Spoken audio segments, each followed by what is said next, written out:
As India charts its course towards the Viksit Bharat, the true measure of AI's impact will not be in laboratories or data centers.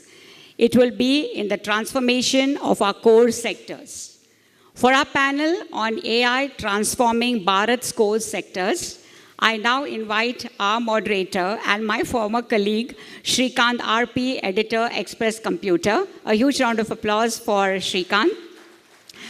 And joining him on the dais are our esteemed panelists, Mr. Dheeraj Relly, Director, Bombay Chamber, and MD and CEO, HDFC Securities Limited. Come on, it's early morning. Surely we can have some more claps. Thank you. Mr. Avinash Joshi, CEO, NTT Limited. And Mr. Abe Thomas, CEO, Radio City. A huge round of applause for our esteemed panelists. And over to you, Shrikant.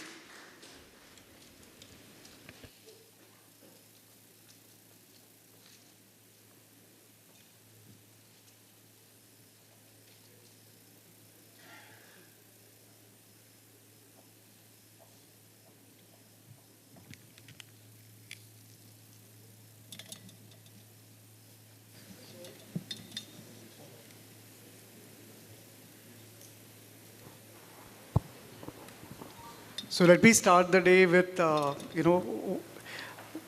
probably a different question for our panelists. What is that one thing that you're not able to do without AI today? Just a question to, invigorate the crowd. Yeah. Sorry, come again, please. What is that one thing that you cannot do with AI today? Good morning, everyone. I think insightful speech from Mr. Mehta and also Harish. Thank you for setting the context for the day.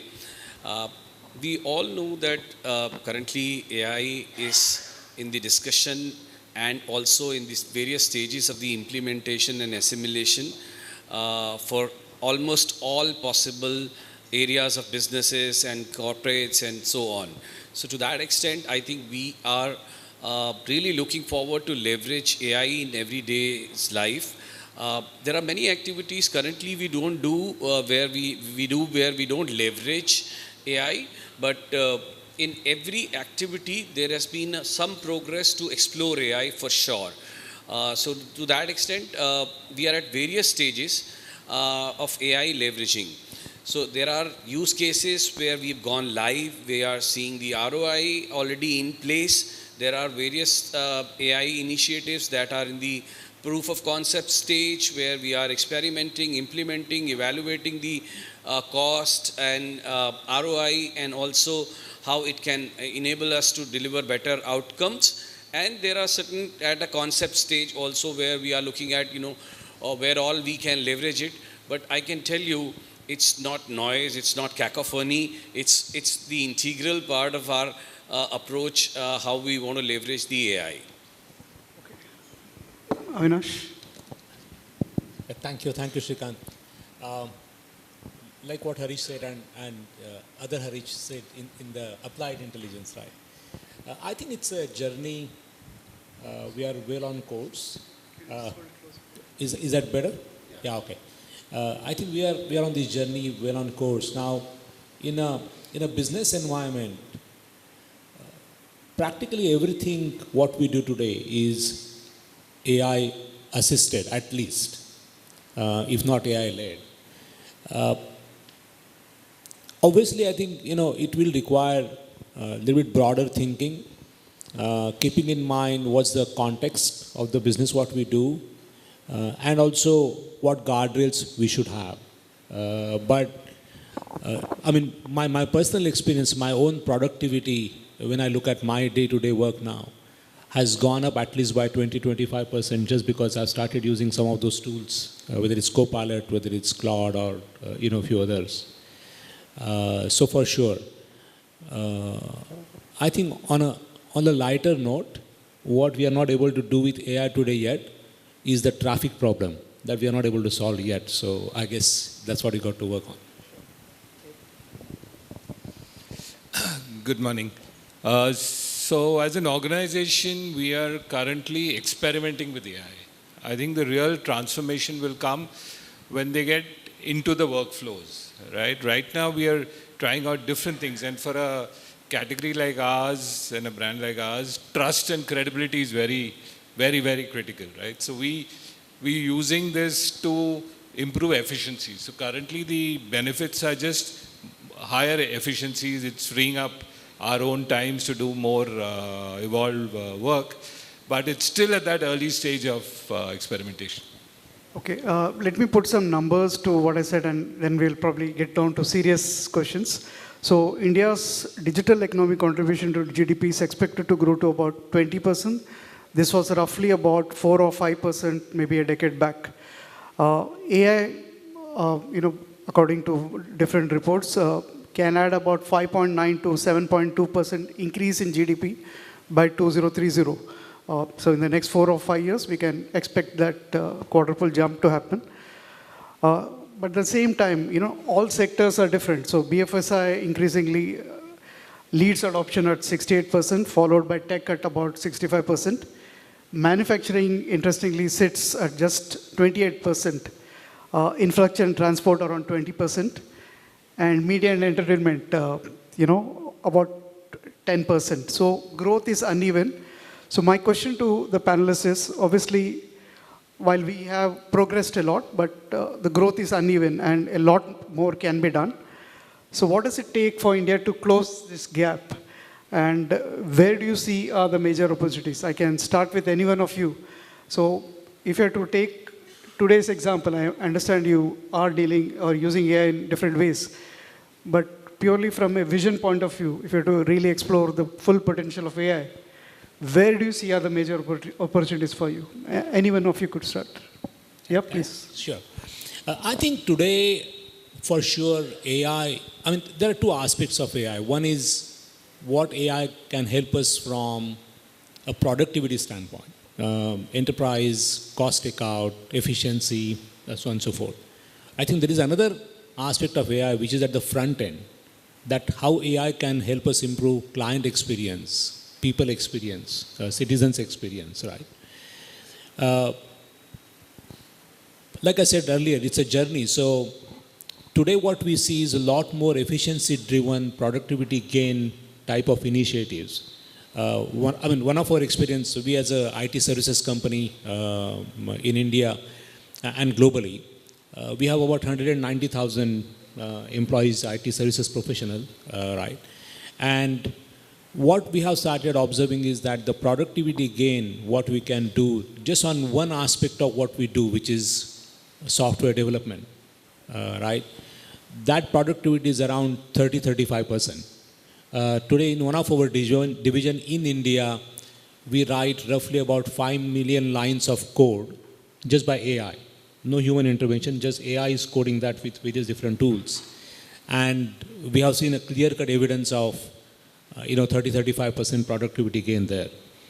The other example is, the client experiences or customer experiences, the contact centers. And India has been a back office capital, so all the BPOs and call centers, right? There we think that the gain, the potential of this technology is to get a productivity gain of 50 to 60%. There are so many things which now AI can intervene and do that, and this is in spite of the complexity what we have in India. The language and dialects and everything else, right? So that's the productivity.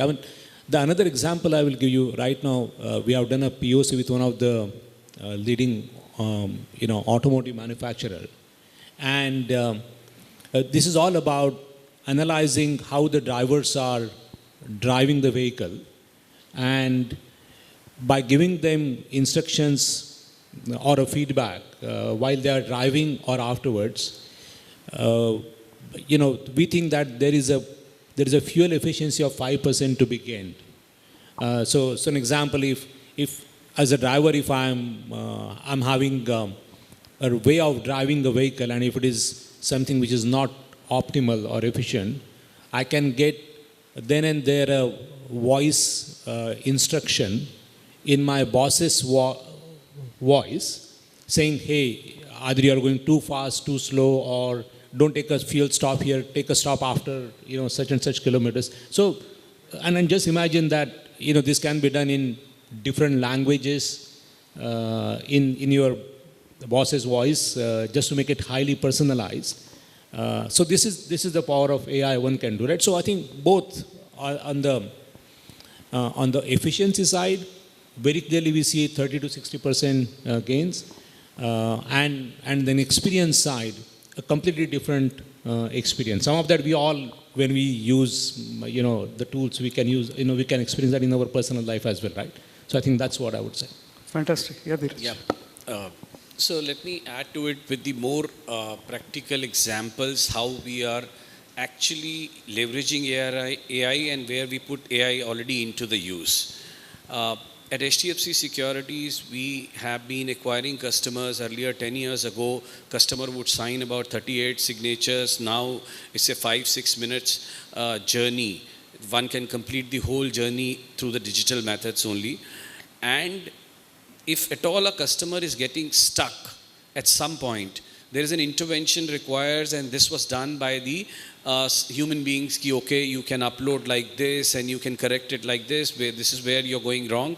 The real-time interventions were done by the human beings. Now, because it's a workflow, it's a process of few steps, one can train the program and automate it and move it to the AI agents. So that's something enabled us making something which was not possible. We were operating for, let's say, 8-10 hours a day. Now we can operate 24/7 if people operate from different time zones. Non-resident customers also open account in different time zones, and even resident Indians also, at their convenience, they've been opening accounts. Somebody can open account at 2 a.m. also and would need probably an intervention at that point only. And with the help of AI agents, we can give them a real-time intervention because it's all set, process, and wired. This is one example. We do engage with our customers in our day-to-day life. We update them on the stocks, investments, and portfolios, and so on. There are 1,500 relationship managers who would speak with the different customers for 2 hours a day. So this is almost 3,000 hours of recording. As you know, we are into a business where every single conversation with the customer must be recorded and kept. So 3,000 hours of every day of phone recording, conversation recording is available. Now, humanly, it is impossible for anyone to listen to that and decode, decipher, and do a sentiment analysis of this particular conversation.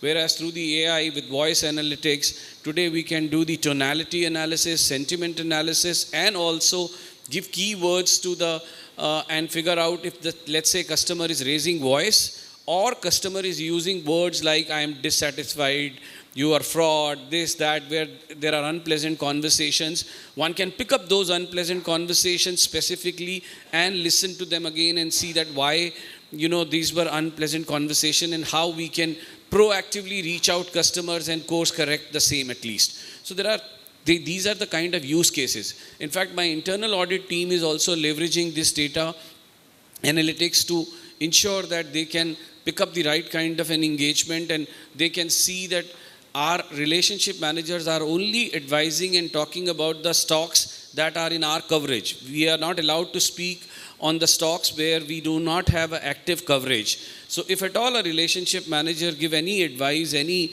recommendations on some of these stocks which are not in the coverage, the internal audit team can pick up. And I can go on and can narrate you so many cases where AI is making something which was unviable possible.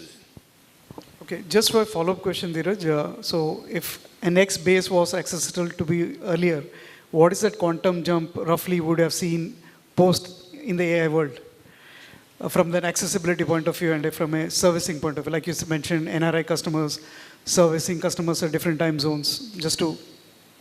So it's making scale viable. That's something very, very important. We could able to see our conversion ratios were somewhere at about 60-65%. It moved to 80-85% because whatever real-time intervention we were earlier not able to do, we are able to do it at scale and that too at 24/7. And in case of our recording of relationship managers, we could able to actually proactively reach customers before it becomes actually a complaint. And not all customers complain also. It was a pleasant surprise for the customer to receive a call from us, immediately, look, you had a conversation with our relationship manager and you were not happy with this particular point. And the customers were actually amazed and shocked that, how do you know that? I just had conversation with the customer. We said that, look, our system is able to throw the exceptions and we are reaching you proactively. So some of it can be measured in terms of productivity outcome, efficiency outcome. Some of it is also got to do with the improved customer experience also. Great. Yeah, Abhi. So I want to give a different example from my space. We have 39 radio stations across 12 states, 500 people and all of that. So on an average, we make about 2,500 to 3,000 ad creatives. These are mostly for our clients, our advertisers. And we have a team of copywriters and sound engineers and all that. So we are currently piloting opportunity to get these ads made using AI, right? And I remember I was part of the demo, and you all would all remember the first tele-shopping ads that we used to see on television, where we have a foreign model speaking in Hindi. And sure enough, in about 20 seconds, the ad was ready. We just had to key in what is the brand and what's the objective and what is the message. But it sounded like that, right? Over the last few weeks, when our own creative people, our sound engineers and our copywriters start making it, you can create brilliant advertising, right? So we clearly don't see this being able to replace people, but it's actually enhancing the output of these people. So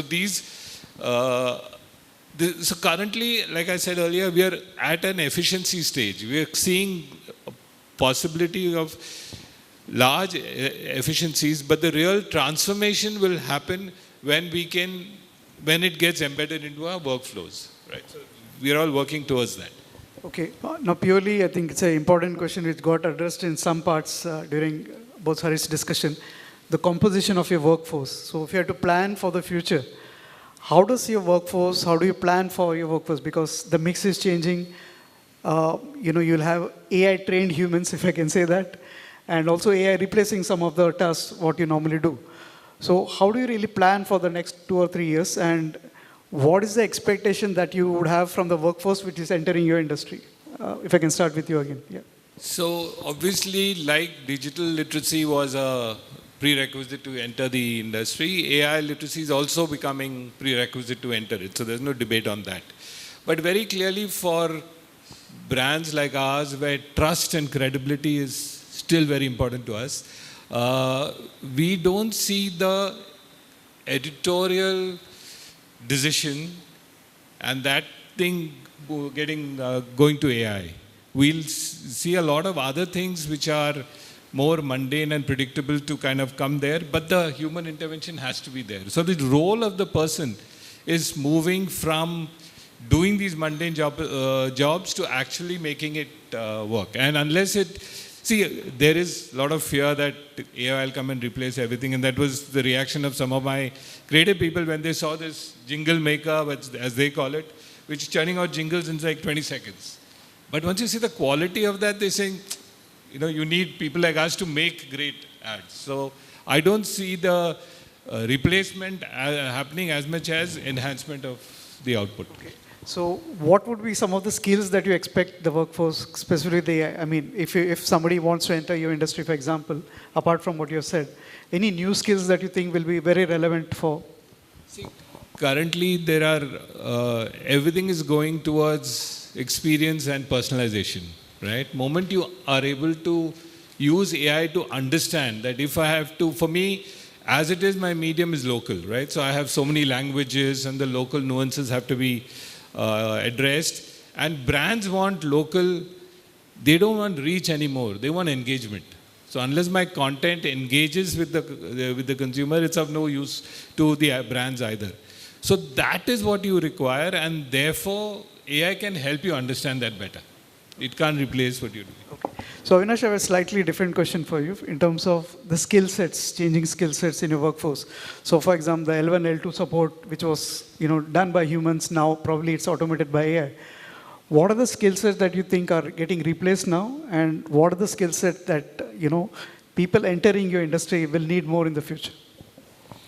Yeah, so, I think as an IT services company, we are in the middle of both getting disrupted, at the same time having an opportunity to innovate and come up with the different models, right? Specifically to a skill, going forward for us, I think the term called forward deployed or deployment engineers, which is basically a combination of an industry knowledge or industry context or a business process knowledge and a technology. Combination of these two is going to become significantly important. So far, I think, we as an industry, we're always, good at or developing the technology skills. So that is not an issue. Technology is not a problem. I think where we need to pivot is how do you get a little bit better understanding of the business process or an industry. I mean, the conversation with an asset managed company, security services is different from a conversation with, fast moving consumer goods or different with government, right? Because there's going to be a different context to what you want to achieve. And I think that knowledge of having that industry or a business process in addition to technology is where we will have to pivot. And those are the skills we have started investing in. Okay, but do you expect any skills which are getting replaced right now from a AI, which is? I mean, the coding in itself, because now AI can come and do a much faster, efficient coding. So coding in itself will have a major impact of this. Having said that, we still have to be aware and careful about how do you make sure that the biases are removed, the hallucination doesn't take place. So you will still require human in loop, but the quantum at a lower level, the amount of human in loop, of course, will change, and a lot more will happen from the tools. But as you start going up, you will have more contribution, the critical thinking, the decision making, explainability. That's another important thing. As we get into more and more AI, and most of the industries, the respective regulators will ask them that explain what's the decision-making process behind it.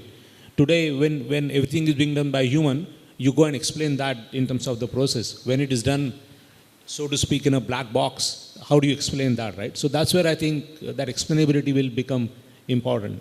So that's another skill we will have to, take into account. Just to add to what Avinash said, that wherever we have simple core basic job of just dissemination of information, that is getting automated with various tools. Let's say if I have to update you on your stock, there is a corporate action on your stock, that if relationship manager is only calling you to update, there is a dividend, there is a split, there is a bonus share on that, that's just a piece of information that can be, communicated today, leveraging a lot of other tools and nudges. So there, this is getting replaced. But having said that, it doesn't mean that the managers are losing their value. They are having more meaningful conversation. They are more having conversation regarding the enabling customers to take better decision, optimize their portfolios rather than, just about disseminating information. So, AI is making many things possible for us. We are actually leveraging it to overcome many limitations. Let's say if today morning, right now, we are sitting in this room, there is a significant activity in the market that would impact, there's a significant news which will impact your portfolio. Now, I have 8 million customers to service. Now, how do I disseminate the information to 8 million? I can reach out to my top million customers through the active engagement by my relationship managers by calling them. But what about the remaining 7 million customers? They are also getting impacted. Their portfolios are getting also impacted. So can I not leverage the different methods of communication and nudges through the probably notifications, probably, communication methods to provide the same information, and that to a hyper-personalized information. That hyper-personalization would require me to browse through the customer's portfolio who owns what.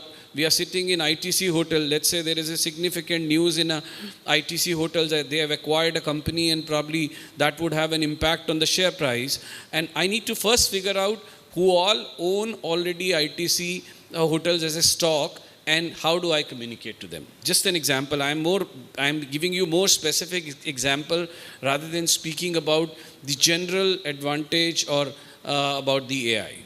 Great. So, Avinash, you mentioned about guardrails or, how do you prevent hallucination? Now, in your respective industries, what are some of the guardrails? Because AI is such a, I would say, evolving field and it depends on industry. So, your industry is governed by different regulator and, so are you. How do you put in guardrails in place so that, AI does not go rogue? I mean, we have seen enough cases where AI agents have gone beyond their limitations to do something which you don't expect. So what are some of the things that you would advise? Yeah, I think, first and foremost, what we need to do is have a good visibility of where all different AI developments are happening in our own organization.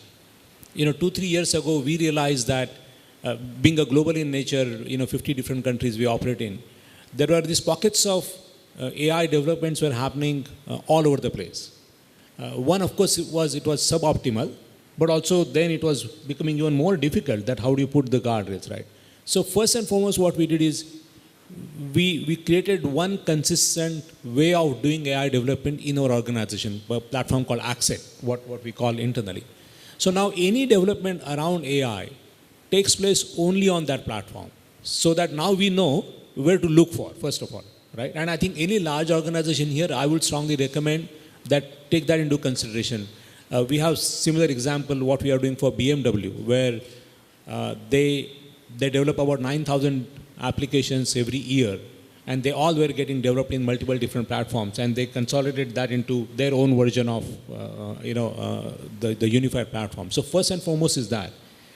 Then second is, of course, depending on which industry you are, you will have to make sure that the access rights, the access control, what should be uploaded on the tool, what cannot be uploaded on the tool, a clear-cut guideline. That actually will require a massive amount of training. So for example, we said we are going to get 10,000 folks in our company certified on OpenAI, the foundation course and then the tech course. Some of that I think is important. I heard, I think in earlier speeches that, how do you start getting into the skills and training and how everybody should be made AI aware, right? I think that is going to be the first and foremost. The second part is, and that's something which is the reality, what we hear, AI going rogue, that is bound to happen. So a constant checks and balances controls, but also an awareness right at a senior level that how the escalation mechanism should work, what should be the reporting mechanism, all those, this is going to become a mindset. It's like a quality mindset. You will have to have a mindset to make sure that while we can leverage AI for security, we also have to secure that AI, right? And so there are specific, tools and processes. Sometimes they are very common across organizations, but then depending on what industry you are, the degree and criticality of that will vary. Financial institutions, healthcare, defense. So those are the areas. But I think I would recommend first and foremost, get everything together on one platform, because then at least it is slightly easier for you to put guardrails around. Great. Dheeraj?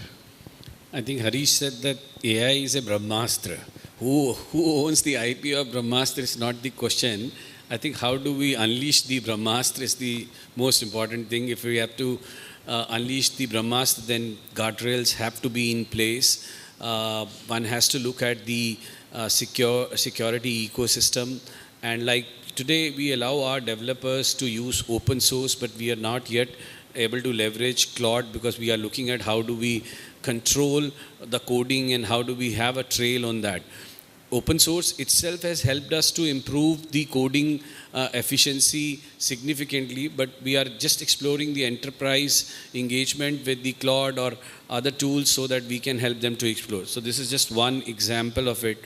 Like, there was an instance where AI could able to release the news output which was not correct, because that's where you can go wrong completely in the interpretation. If your design or program has some gap, then and no checks and balances were in place, so it released the news, and that had a share price impact, and we had to do a lot of damage control. So that's where you need to see that, as of now, whatever the outcome in terms of a content creation has to be reviewed by the someone human, so that content is not incorrect. So some of those simple examples, but having said that, DPDP Act ecosystem itself and our CISO has got so many checks and balances already in place for ensuring that we are leveraging the AI properly. In our business, particularly in the BFSI space and in the business of broking, we are highly regulated, and trust for us is not a soft power. It's a license to operate. We cannot lose trust at any cost. So leveraging of an AI definitely has use cases, but not at the cost of losing trust. I think great example. So I borrow that example of Brahmastra. So earlier we used to have this, if you go back to Indian mythology, Shiva granting boons to, certain demons. Now the demons can be among people, among organizations. So the Brahmastra has to be controlled in the right way so that it's not used in the wrong way. So I just remember, so Abhi, yep. Yeah, so I think content, editorial decisions, compliance, data protection, these have to be controlled by humans. We are a fairly young organization, so a few months ago we realized that almost every employee was on his own personal thing using AI, and suddenly we're seeing this really smart presentations coming up from people and saying, hey, what happened? How's everyone, the quality of presentations improved so much? And then you realize that if you don't have a overall roadmap and saying this is what we will do and this is how we'll move to transformation, you will always get waylaid with these. And for us it is, like I said, multiple languages, so that content sensitivity is extremely critical. So that's something we will not allow the machine to decide. Just to add, right, it's not necessary that every problem needs to be solved by AI, right? I mean, there is machine language, there is an automation, and then there is AI, right? So the other aspect of AI we must take into consideration is the cost. The whole token economics of this, with everybody using the tools, and sometimes on a personal use, because some of those are free, so you don't realize. But all we got to be careful about is that as it becomes more and more pervasive, there is a cost equation we got to keep it in mind. And then how do you, I wouldn't say control per se, but how do you make everybody prudent that for what do you use AI and for what you actually have different ways of, leveraging technology, right? So I think that's something important for us to remember. Yeah, because I think in today's world, the tokenization part, in the future also, and probably it's been compared now also, the cost of humans versus AI, tokens being used. So ultimately in India, we are at probably a significant advantage because the cost of labor is still at a lower price. But increasingly as we go about, we will have models which compare the cost of a human versus the cost of a token. And if AI models become more expensive, probably we'll have an advantage. So it's debatable on how the world will evolve to be. I have about 10 or 12 minutes left now. So what I'd like to do is, if you have to meet maybe in 2 years' time, what are some of the opportunities that you think? So if I had to imagine for your industry, from a content, music generation kind of thing, if you have to create your own IPs, for example, do you see AI becoming, giving you new business models? So.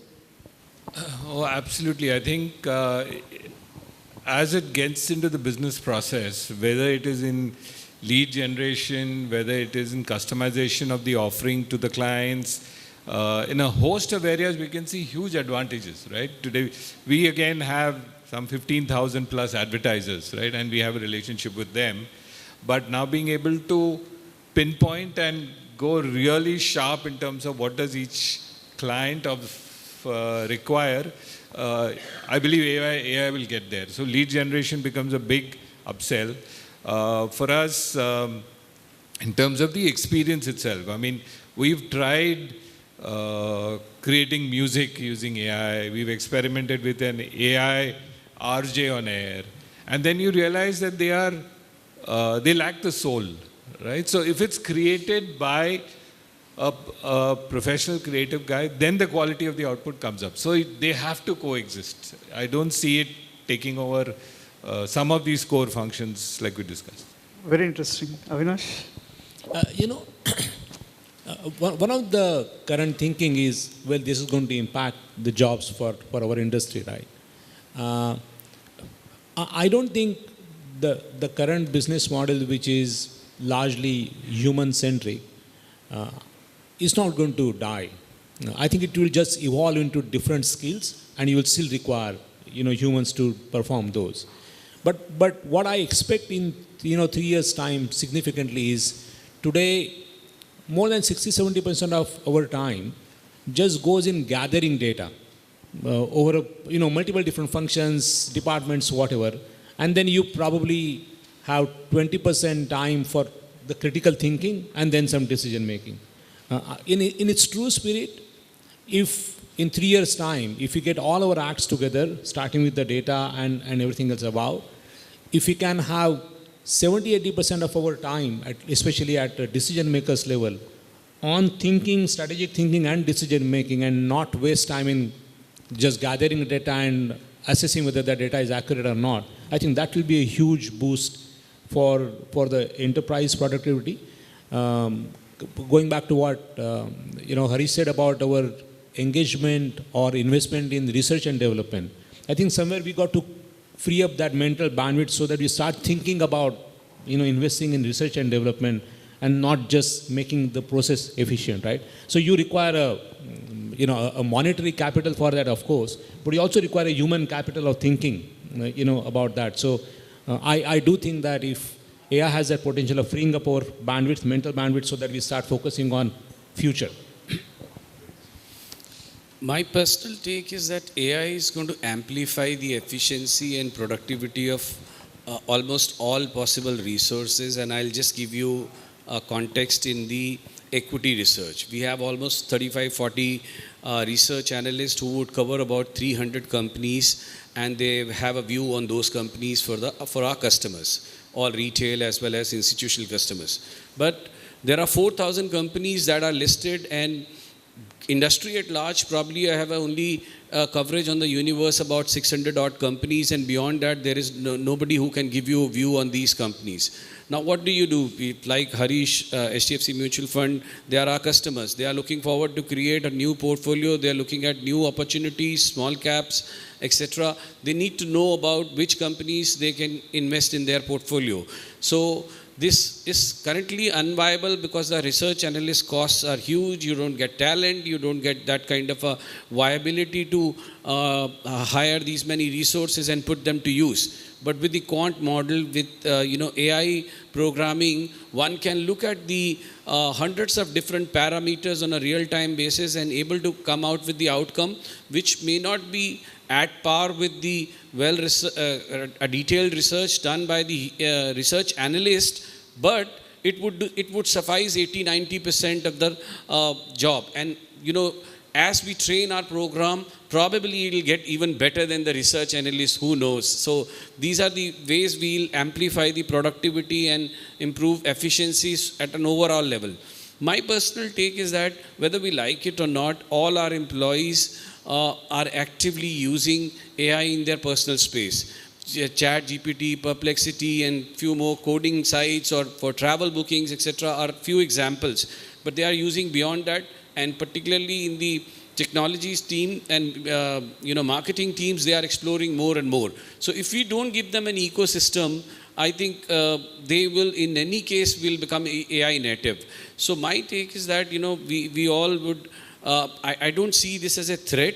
I see this as an opportunity to overcome the constraints. Great. I think I have about 6 or 7 minutes left. I can take some questions if, can I have a mic for this interview, please? Please also introduce yourself.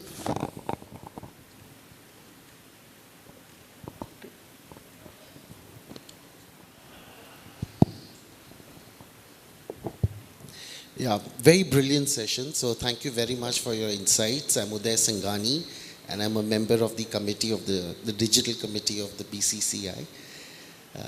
My first question is to Dheeraj, that you've really shared some very good use cases which enhances the customer experience.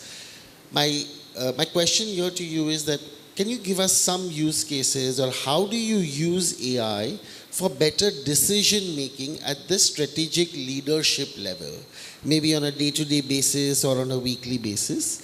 Really would like to understand, do you sort of get some kind of a consolidated report, which is AI based every day at your level or at your leadership level? So that's one of the questions that I have. The question to Avinash is, if you could kindly tell us a little bit more, because you run some of the biggest data centers, not only in India, but globally, and you talked about tokenization. So what is happening in terms of the infrastructure, that you are setting up to be able to meet the requirements? That would be very helpful for us to know. Thank you. So, quick answer. I think at leadership level, we need to track a lot of information. So we put many tools in place which can enable us to track information on a real-time basis and put them into a context, so that you can, let's say you are interested in only, at my level, what's the new feature launched by my competition, I can get on the fly that information with that tool. Similarly, for the business leaders who are looking forward to take decisions and they need information, earlier we were providing them MISs, and reports. Now these are coming in the forms of dashboard, and the dashboard can be almost configurable so that they can cut to various levels. So those are the areas where we use and leverage AI as of now in decision making. I'll give you another example. We were doing last year one exercise with one of the big 4 firm on SWOT analysis. Me and my management team, 20 of them, we were sitting for almost 3/4 a day to do that SWOT analysis for us. And suddenly we said that let's explore whether we can leverage the perplexity and what answers we get. I can tell you, we put them on a whiteboard: strength, weaknesses, opportunities, and threat. Perplexity did better job than my management team, and we could get better outcome out of it. And that's too specific to HDFC Securities, not in general. Yeah, coming back to AI, data centers, right? So, yes, today, we have probably the largest footprint in India when it comes to data center. And probably we are in a good place, because even before you have really started the construction of data center, it gets sold, booked, so which is a good place to be in. But, going forward, as you start pivoting from the, let's say, a standard data center to an AI data center, first is, of course, the cost of setting that up goes up because of the energy requirement, cooling, and you got to keep that in mind. That's one. The environment, climate, and other aspect. The other thing is that, and it's a technologically a little bit challenged, because if you really build the data center as only AI data center, sometimes it may not be viable. So you got to have a modular design in place, so that there's a combination of load, that some of them is AI load and some of it is non-AI load. And that's where the technologies are, kind of getting improved. In terms of things like liquid immersion cooling, where you really deep the servers into oil to reduce the energy consumption, which was not done before. So something like that. There are many other things, coming up. But one important aspect where a lot more research is happening and more needs to happen is about the energy management when it comes to AI infrastructure, for sure. Okay, I think I can take one more question. Yeah. Okay. Only one, right? Yeah. Okay. Check. May I? Good morning, gentlemen. My name is Yadu. I look at the Europe-India corridor, especially now that the so-called trade deal, hopefully, fingers crossed, will be ratified. it's very unfortunate that when we bring European delegations here, they're put in the Innovas and they do the five-star circuit and some of your glass and steel buildings. Today, I've traveled by local train. Proof. Do you have examples where we can use AI to improve social hygiene at scale in India, in our cities, especially this habit of spitting and littering? I have a Chinese example, but I want to understand from you guys.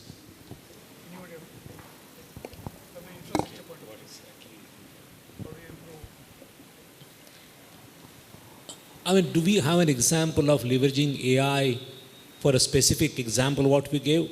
The honest answer, I don't have.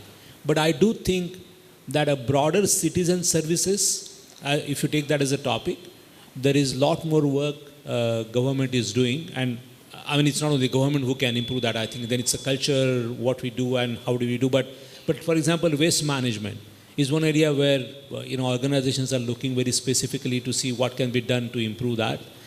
I think this one area as a country, I guess, we have to learn a lot. One is the technology, but also I think the mindset. I can't say anything more than that at this point in time. Okay, I think we can take this discussion offline. I'm sorry, my time is up. In the interest of time, you can connect with the panelists later and probably interact with them. Yeah. I just Thank like you, to thank our eminent panel for a wonderful discussion. Thank you. Yeah. Thank you, gentlemen, for that very insightful discussion. A huge round of applause. We would like to present our esteemed guests with mementos on behalf of Bombay Chamber. I request Mr. Harish Mehta, if you could do the honors, please. Yeah, please. A very insightful panel. Thank you.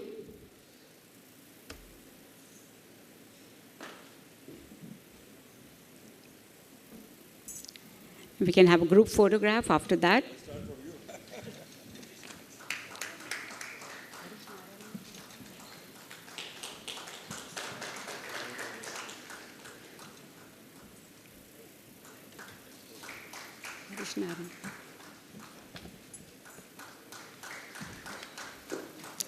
We'll have a group photograph. If we can come in front, the tables. Thank you. Yeah. Paging for Mr. Harish Narayan.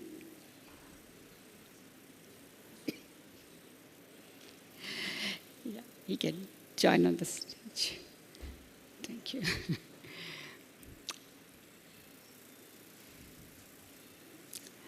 I request all gentlemen to remain on the stage. We have an exciting launch happening. I would request Mr. Harish Tibrewala also to join them on stage. Yeah.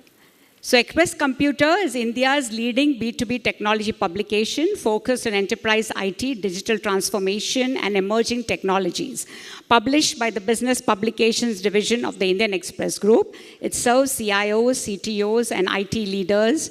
And now I invite Shrikant, editor, Express Computer, to say a few words what this launch is all about.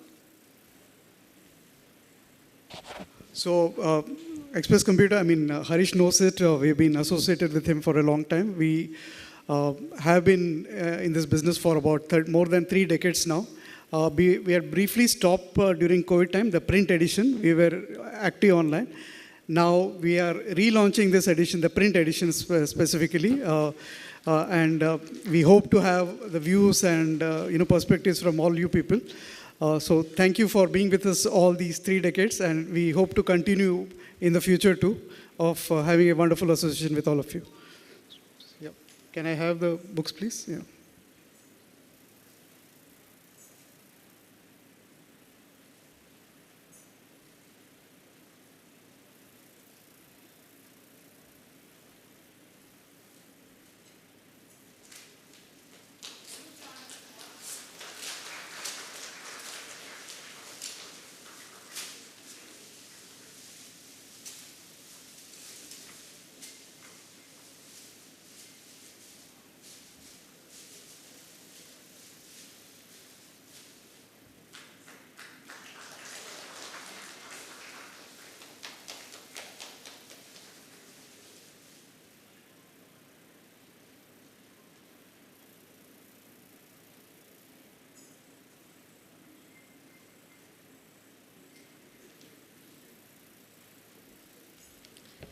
Thank you, gentlemen, and congratulations to the Express Computer team. All the best.